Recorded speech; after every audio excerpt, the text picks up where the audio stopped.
something. I know it is. All right, champ. This first question. Okay.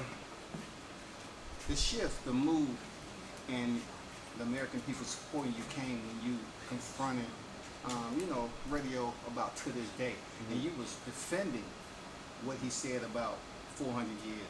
I know what you meant, but why did that strike a chord with you? Because it just seems like the whole move shift in supporting Deontay Wilder when you said To This Day. Basically correcting him as to why he wanted to ask you such. Mm-hmm. You know what I'm saying? Well, the times that we live in is crazy. You know what I mean? The hardship that my culture of people go through, the things that we've been going through, not only now, in history, but even in the past of history. And it seems like it has not been a change in nothing. That's why people are still lashing out. And people always say, stop talking about it. Don't talk. But if we stop talking about it, then nothing really is not going to get done. Right. I'd rather for to be a loudmouth and you get irritated about me talking about a situation. You change it, and I don't say nothing, silence it. And I don't say nothing that stay in silence, and nothing get changed. You know what I mean? And when Raheem came, what really just irritated me when he said, "What do you mean by your people?" Correct. And I'm looking at him as a black man as well too, and I'm like, "What do you mean, my people?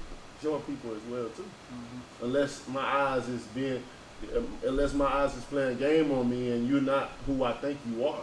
Far as your skin complexion is not of your ethnic group. You know what I mean?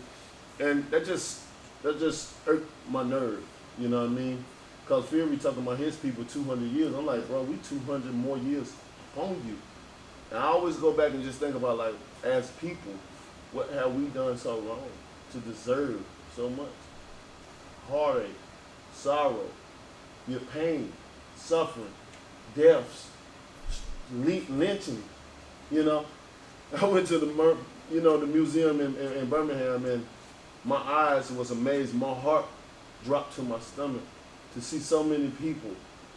Some people were getting lynched because, some people was getting lynched because they had pictures of a white woman in their hat, or they walked by a white woman taking, somebody's house, or they saw something, or they said something, or just them being just who they are every day.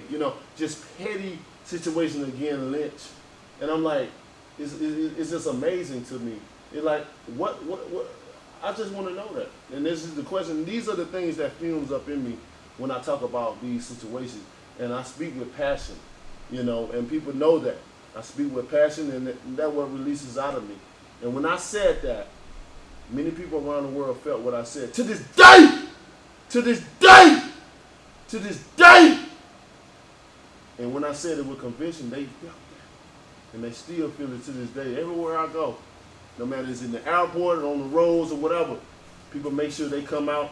They want to shake my hand. They want to tell me they want to thank me for speaking up, for speaking about the situation, because there's so many people have so many platforms, even higher than mine. They don't want to speak out because they're worried about what other people may say or certain things may happen. But not I. What it is going to be what it is. Yeah. I'd rather speak out, I'd rather speak my piece than hold it in. And so many people, thanks me for that. And I got the world. I got so many people behind me. It's amazing. The power that I have right now is amazing. But I'm here for the greater good. I don't want to see nothing evil happen. I want to see correction. I want to see some change, especially with our culture. It's a mindset thing. And I want to erase that mindset of what we had in the past and how they put us as. Why you wonder how you can have a plantation of 150 or 2,000 slaves, and you only have the slave, the master with 15 as a company, and nothing's done because they got in their head. But if we can reverse that mindset of thinking, we can become better. We can do better things. We can come together, and we can make the world different in our own culture. Champ, I wanted to ask you this, and thanks for clearing that up, because, like I told you when I was in Tuscaloosa last time, I appreciate you not just capitulating to taking any old deal. You know what I'm saying? Because Hearns and Joshua played around with you so much with the 12.5 and the 15 million flat. And you're like, okay, you want 50 million, I'll give you 50 million. Mm-hmm. And then they still turned it down. And the only thing you was asking for the fight to be over here, you know, and no rematch. Correct. You know? They didn't want to fight. This is a prime example of a team that didn't want to see the fight happen, especially at this time.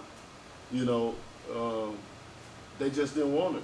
You know, if you're gonna ask for something, if you're gonna ask for something that we come up with to give it to you, you gotta accept that. Or if not, that's reneging. In America, we don't like that. Yeah. You know, he asked for that. He said, "Give me 50 million, and we can have." He assigned it tomorrow. We offered the 50 million. Now he changed his tune up. You know. With that being said, he didn't want to fight.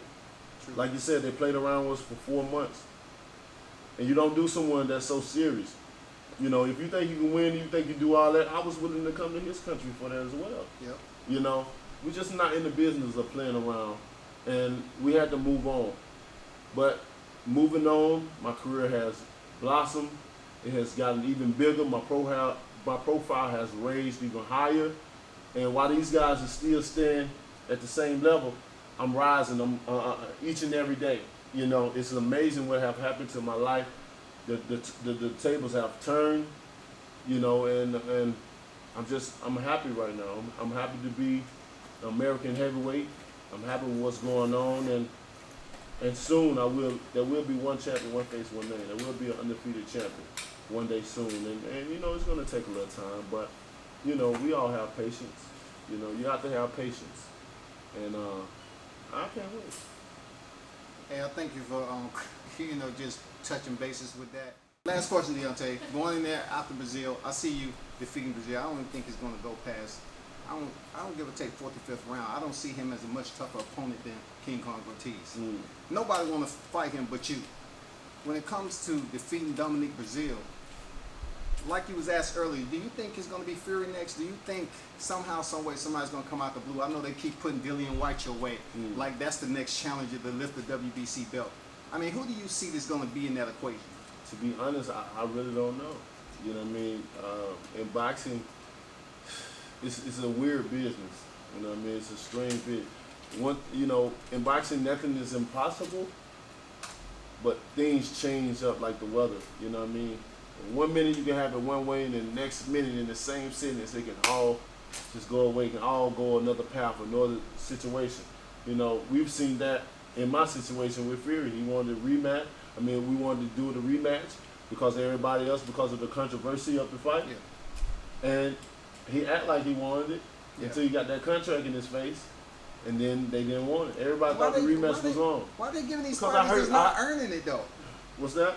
They're giving these fighters these huge contracts and they're not earning it. Well, you know. Like, he didn't defeat you. No, he didn't. But at this moment in time, you know, if they want to be fools to do that, then let them. You know, it ain't, you know, I look at it, it ain't my money. If they want to play around with money and go bankrupt, then let them. You know, they're going to find out real fast that, you know, for one, they only giving these guys deals because of me. You know, they're looking at a potential fight of me being there. And if I don't bless Fury with a fight, you know, then I feel sorry for ESPN because they stuck with a boring style fighter. You know, he's never had a exciting style. He can easily stink up the place, and it can be a snooze fest when he fights. We've seen that many, many, many times, and that's just his style. They gave him that deal because of me. And now that I'm betting on myself, I move as freely as I want. And, you know, we don't, you know, who knows if it'll happen or not. I'm looking forward to it happen. I want it to happen. But that's just something that in the future we'll just have to see. You know, both people have to want it. At the end of the day, I can't fight myself. Correct. And I'm not going to be begging these guys. I'm in a position where I am a true boss. You know, we have our own networks, we have our own money, and we have our own stable of fighters. We're not begging no one to do nothing. And anything, they all coming to me. They all over in America, and in America, I'm the champion of America. Absolutely. You know, so, look, America got a badass on their hands in Deontay Wilder. The great fights will happen like I've always done, you know. And all I can say is just everyone just has to stay patient and just let the course run. Let the course run its course. You know. Hey, champ, I'm done. Thank you very much. It's an honor finally being able to speak to you. Best wishes going in there and defeating Dominic Breazeale, and I really look forward to you unifying the division. Amen. You know, they running away from you, so you can only do so much, and you did it all. I appreciate it very much, champ. Thank you so much, brother. Can I get a picture right quick? Yes, sir. All right. So pretty. My man. Thank you very much, Yes, sir. Bronzebomber. Thank you.